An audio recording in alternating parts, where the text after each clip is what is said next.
past the clouds, over the dark night. She reached up to the sky of stars and caught the red-hot light of the North Star.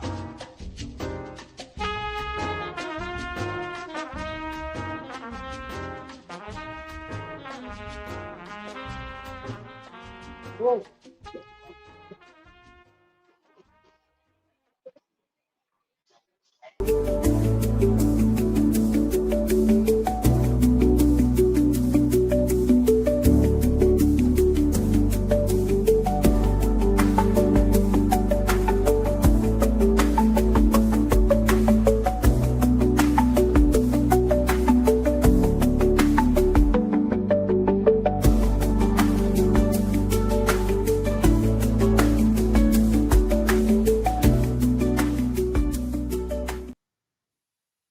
Greetings. Welcome back as always. Thank you so much for joining us today.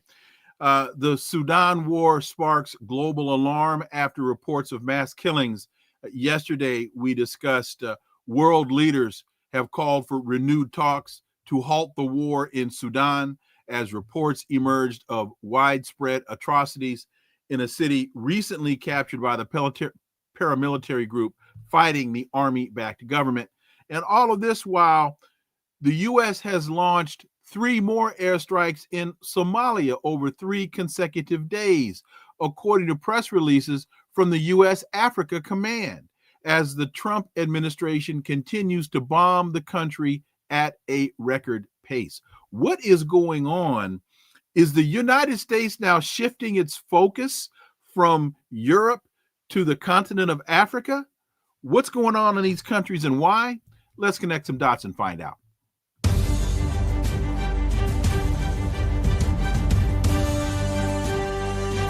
Connecting the Dots with Dr. Wilmer Leon, where the analysis of politics, culture, and history converge. Welcome to the Connecting the Dots podcast with Dr. Wilmer Leon, and I am Wilmer Leon. With each show, my guests and I provide insight and analysis into current events and the broader historic context in which most of these events take place. Let's quickly look at a few of today's headlines. U.S. boat strikes spread fear across the Caribbean. The attacks, which have killed at least 61 people, are threatening the region's fishing, shipping, and tourism industries and exposing differences among leaders. Trump is now urging Republicans to end the filibuster to reopen the government. Republican senators, including Majority Leader Thune, have defended the 60-vote requirement for legislation. Trump's urging Republicans to end this long-standing rule that requires 60 votes to advance most legislation in order to reopen the government. One has to wonder, is Trump now talking about what's called the nuclear option in the Senate, because he's actually now getting rattled? And as I discussed in the open, the U.S. bombs Somalia for 3 consecutive days, the 26th, the 27th, and the 28th of October. What is going on? Well, let's talk to my guest. He's the national co-coordinator for Black Alliance for Peace and co-coordinator for the U.S. Out of Africa Network, Tunde Osazua. And my brother Tunde, welcome back, man. Yeah, thank you so much for having me. I really appreciate you joining us. So let's start with what's going on in the Sudan. There's talk about genocide in Darfur, and we know about the genocide that's been ongoing in historic Palestine. Talk about this Sudan war, and why should people here care about it? Yes, so as you mentioned, right, the situation in Sudan is horrific. Widespread atrocities, famines, massive death toll. I know most people see it as like a confusing civil war, and I think it's clear to us within the Black Alliance for Peace that this war in Sudan is part of an integrated neocolonial system where the machinations of imperialism and neocolonialism are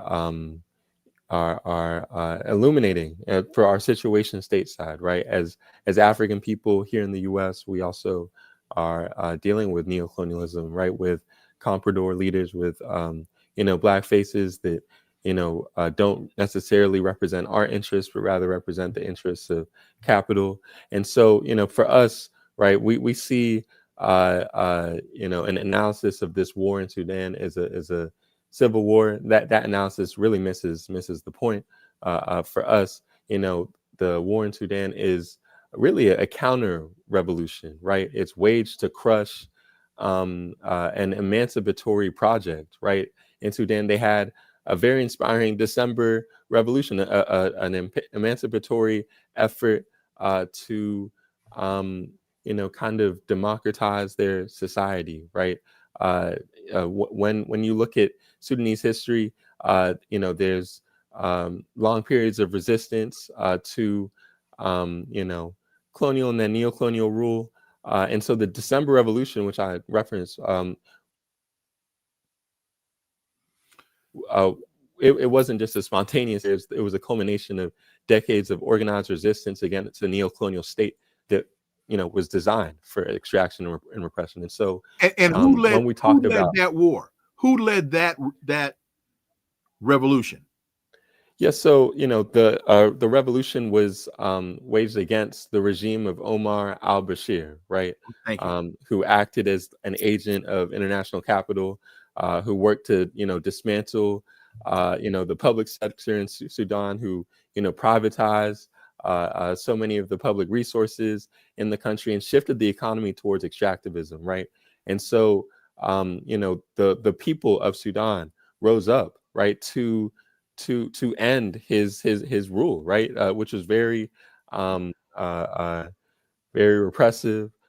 He was working himself to militarize the state through like all of these different militias. Though the military was less professionalized than we would see it as now, and I think the professionalization of the security forces in Sudan is really a product of Africom, right? We're currently on the last day of the International Month of Action against Africom, and what we see with Africom is it's usually used to in these cases where there is mass uprising, where the people are pushing back against oppression.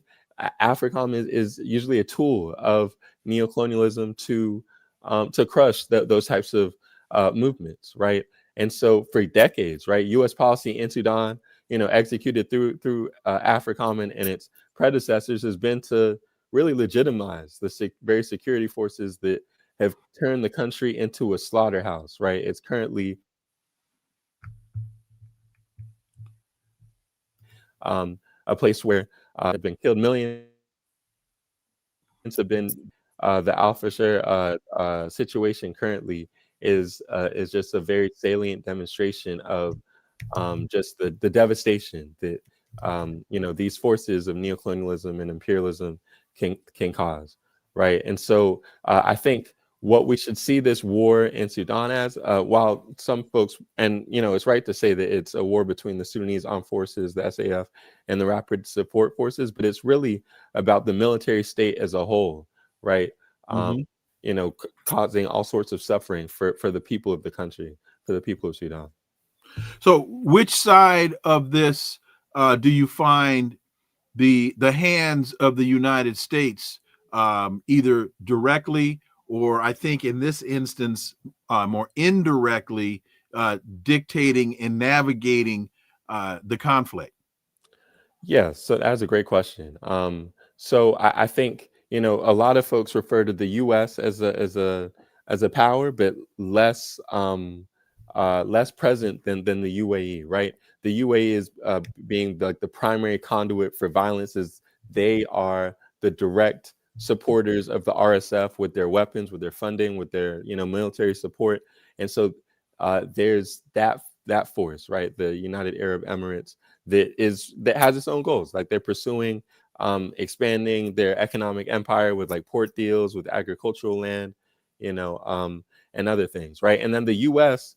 Has kind of tried to take on this more benevolent face, right? They've adopted this role of like a concerned international actor. They've issued condemnations of the RSF and has even imposed selective sanctions on the rapid support forces. And engaged in diplomacy with his right. And so in that, the good cop, right? Whereas, you know, the UAE is the bad cop, right? In the, you know, the a sensible, you know, war between these two forces. But I think that this is, you know, deliberate, right? This is a deliberate strategy.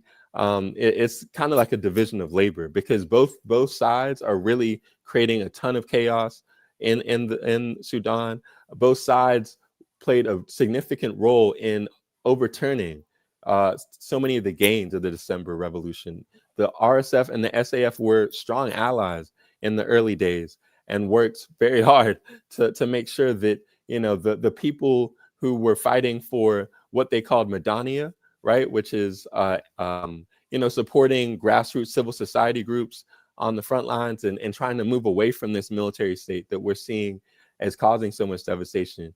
The SAF and the RSF, they played a strong role in making sure that the Madania that the people were calling for could not take place, right? And so I think, you know, the U.S. has you know, been able to disguise its role in creating this crisis, you know, in terms of securitizing things and you know, militarizing the state of Sudan, and you know, also providing a lot of diplomatic cover for the UAE and the RSF. But I think, you know, what we're seeing is that Sudan is beholden to these external powers that played, I guess, complementary roles in this neocolonial, you know, imperialist structure. I think so the RSF and the SAF, they worked together to overthrow al-Bashir. Is that accurate? Okay. So once they were successful in that effort, what caused the split between the two of them to start the fighting that we see ongoing today? Yeah.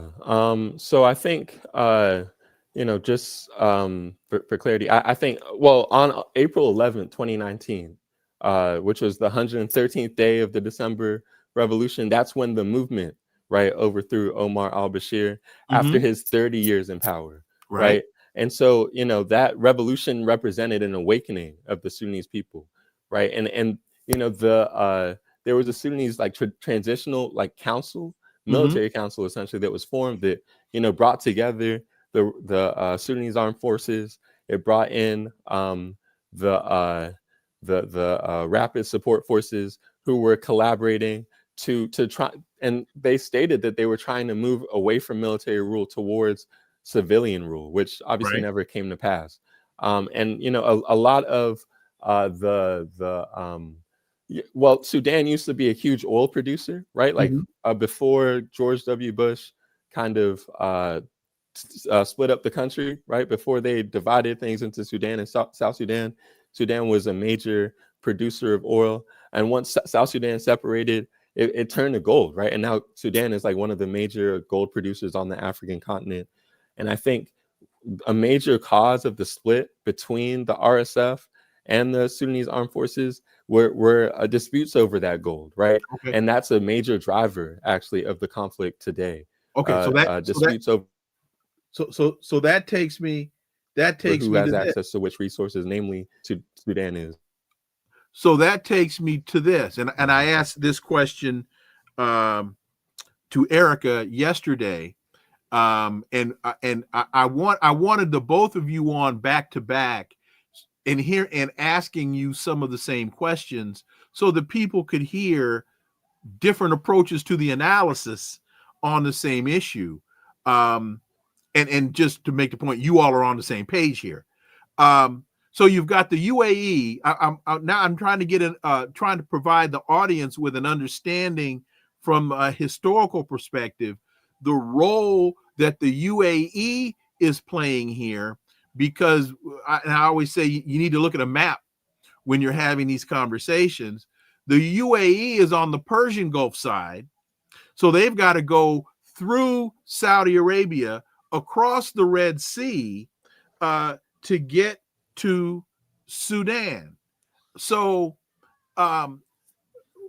where do they see the value? What's the historical context of them seeing the value of getting involved in this conflict, or are they merely operating as a proxy?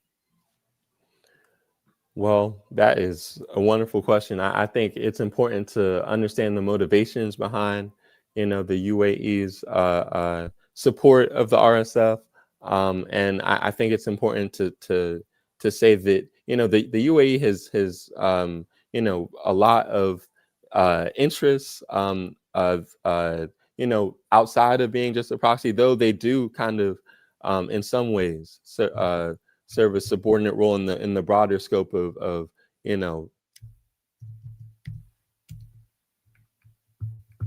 U.S. hegemony, because both are operating kind of within this like multipolar or not multipolar, but like this imperialist order, right? And so the UAE, they have like very strong regional interests. There's like a way that they're pursuing like the expansion of their economic empire. Like they've secured a few port deals.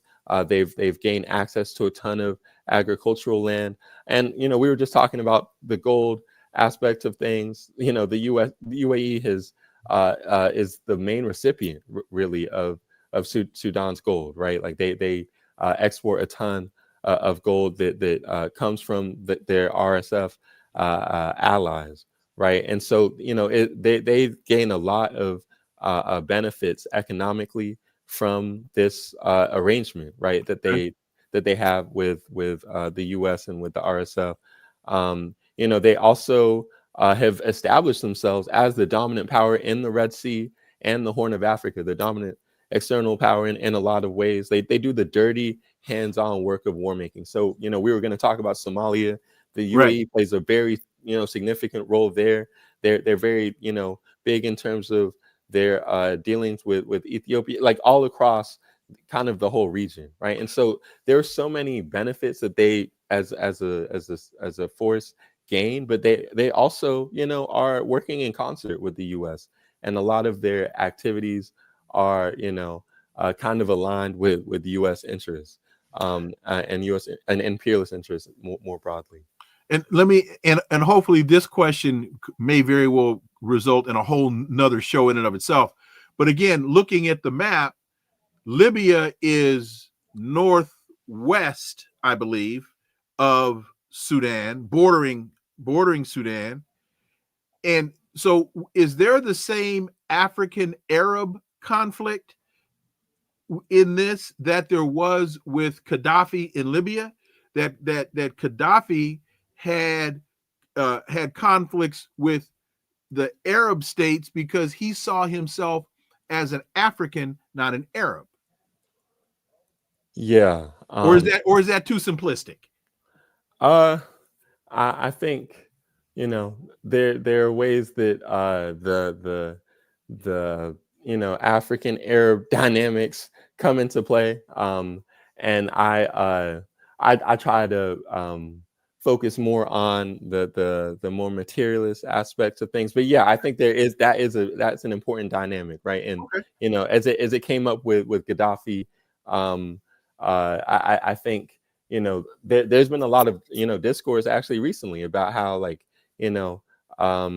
there's an African Arab dimension, right? Like, and kind of like it's it's kind of like a political instrument, right? That's been wielded by different actors, and so like the idea of like Arab supremacy, I think if we talk about like the modern Sudanese state and its Anglo-Egyptian colonial origins up through the current post-independence regimes, like there's been like a center periphery model where like the Arab elites in Khartoum have been seen to like marginalize the more African periphery areas, like, you know, the Darfurs, the Nuba Mountains, the Blue Nile, etc. So there's like the political and economic exclusion piece to it. There's also like an ideological weapon that's used in terms of like the ideology of Arabism to unite the Arab elites. And even like the Janjaweed is like a racialized project, right? Like the creation of the Janjaweed militias in Darfur as like a culmination of this, you know, Arabism ideology and like the political and economic exclusion. And so like there's an element of divide and rule there, but you know, you mentioning Libya and like, you know, the you know, kind of like how that plays a role. I even think about how there's the proliferation of weapons, you know, after Libya was destroyed, right? Like its massive arsenals were opened up and flooded the Sahel with like all this advanced hardware that benefited the RSF and you know, helped us establish those networks and routes through southern Libya. I think that's an important element. So yeah, I mean, that the question around like the Arab African thing is relevant. And I mean, I would even say like there's widespread militarization of like labor, right? So like the more African communities, like even the Darfuri folks, that some of them have ties to Libya and had served with Gaddafi as soldiers, as mercenaries, some of them. And you know, after Gaddafi was overthrown, they were demobilized and returned to Sudan. So I think that kind of plays a role in the conflict now too.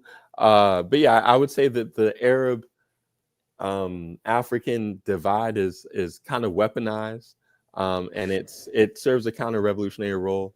I'm a Pan-Africanist. I believe that as African people, we are stronger together, and these identitarian markers, while they're significant in some ways, they could serve to weaken our collective interests. And so I think, you know, the Arabization piece, or the Arabism, you know, can help to kind of weaken even the Sudanese cause, right? Like it could have splintered the revolution, right? It, you know, there's a way that folks talk about like ethnic cleansing as a military strategy in terms of like the RSF's genocidal tactics, like clear territory so that people could, so that the resources are better or more easily accessed. So yeah, I think it's something I think we need to be careful about, that African Arab dimension. Okay. So now let's shift to Somalia. And Africom seems to be just willingly bragging about its attacks in Somalia. So talk about what's happening there. Yeah, I mean, I think with Somalia, you know, it's not a new war, right? It's like a long-standing project of imperial domination, right? Like all these drone attacks in Somalia are you know, and this record pace in terms of bombing under this Trump administration is really an expression of like a U.S. policy to keep Somalia fractured, right? To keep it dependent and perpetually in the crosshairs of imperialism, right? And so I think you know, the U.S. is bragging about this stuff. They claim to coordinate with the Somali government, but you know what we see in Mogadishu, right? Like that Somali government is a comprador regime, right? Like it's a client state that is meant to facilitate the foreign exploitation of Somalia, right? The foreign exploitation of the Somali people, right? And so I think what we're seeing is like Somali sovereignty is being traded for military aid and a veneer of legitimacy by that regime, and militarization of these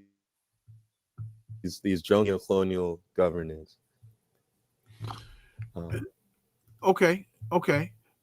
So talk about the role now of Africom and this whole month-long project of Africom out of Africa. Yeah.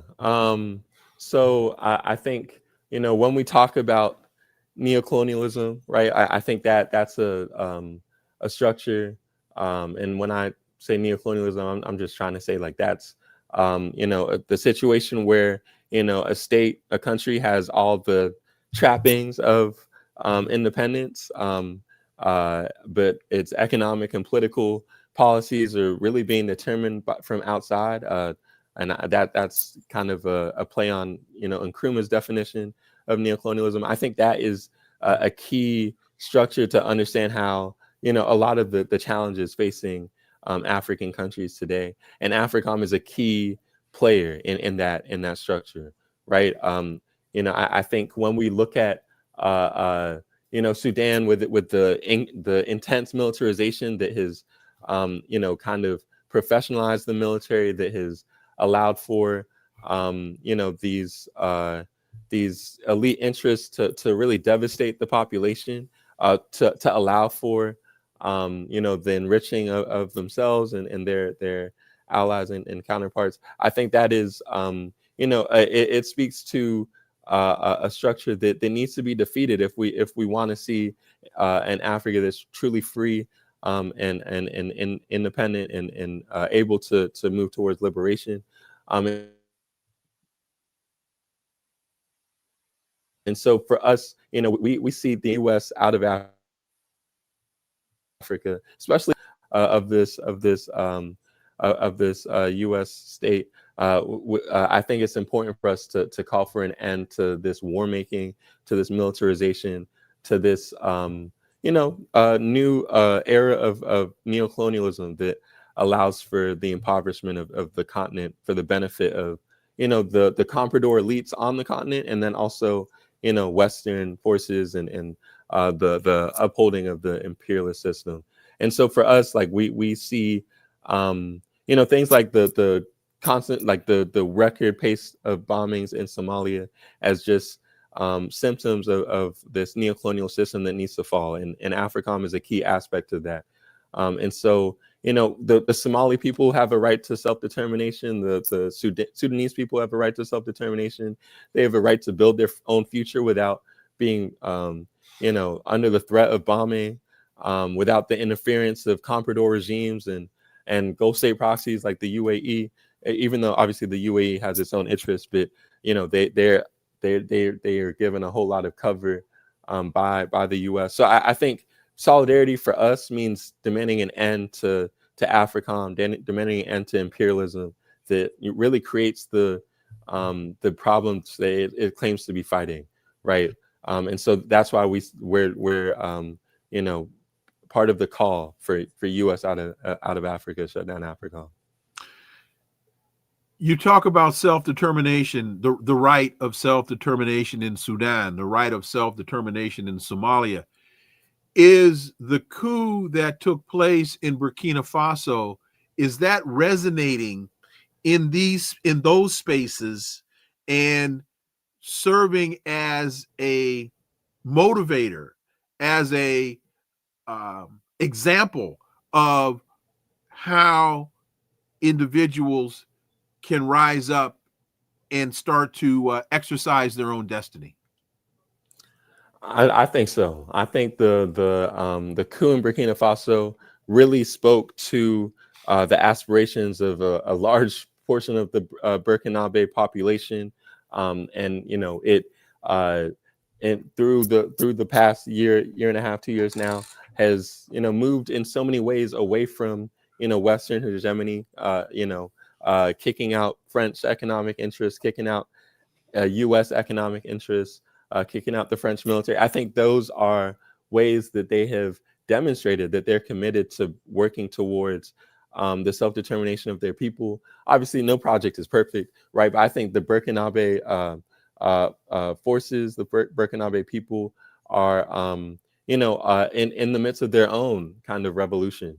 And I think we should be watching closely and working to support those types of efforts. I think it's really inspired, actually, a lot of confidence, a lot of inspiration. It's given a lot of inspiration to Pan-Africanists around the continent, around the world.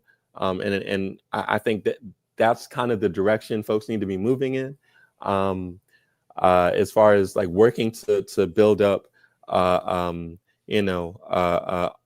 of their own forces for governance, forces for economic development, that's the type of development that we wanted to we're very happy to see, and hopefully things continue, the Burkinabe people in it.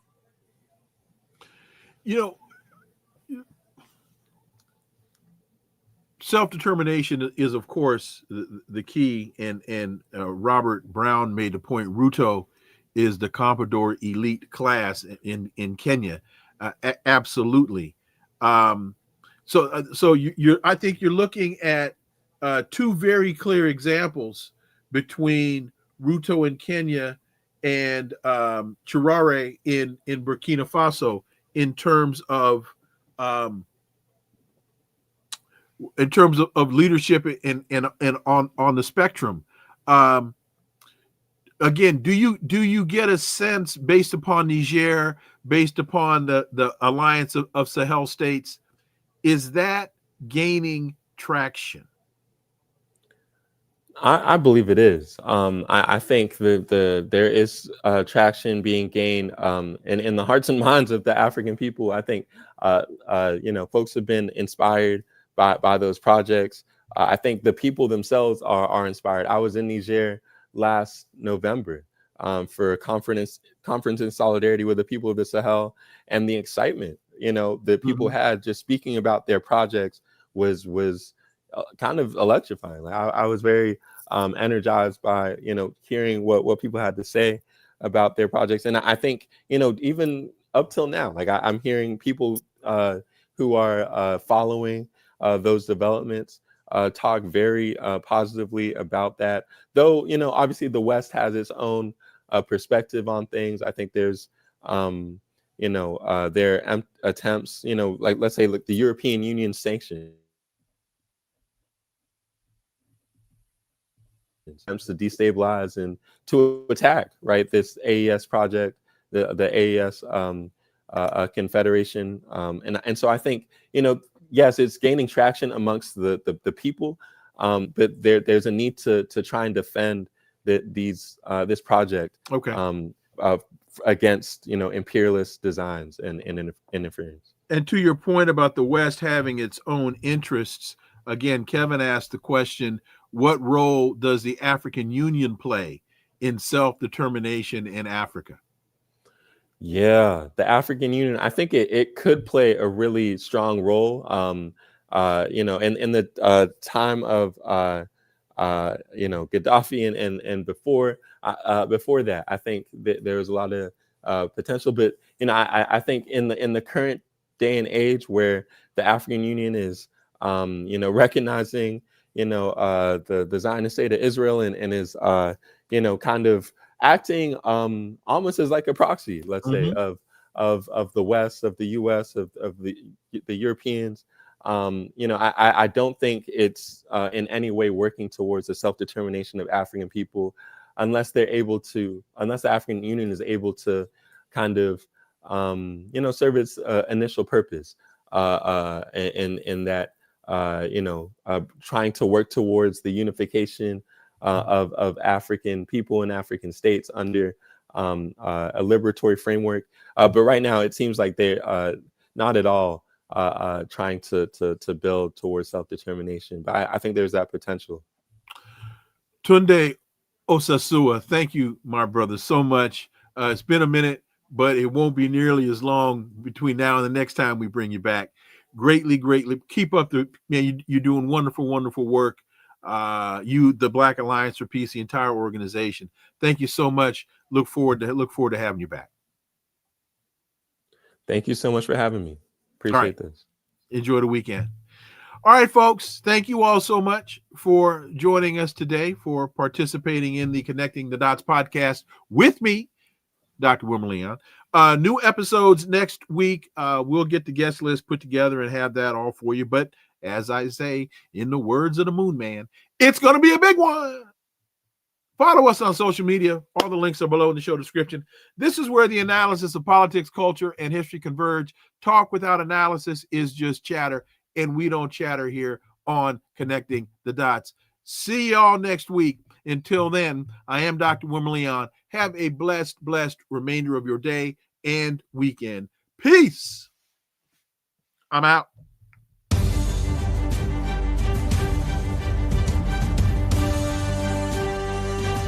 Connecting the Dots with Dr. Wilmer Leon, where the analysis of politics, culture, and history converge.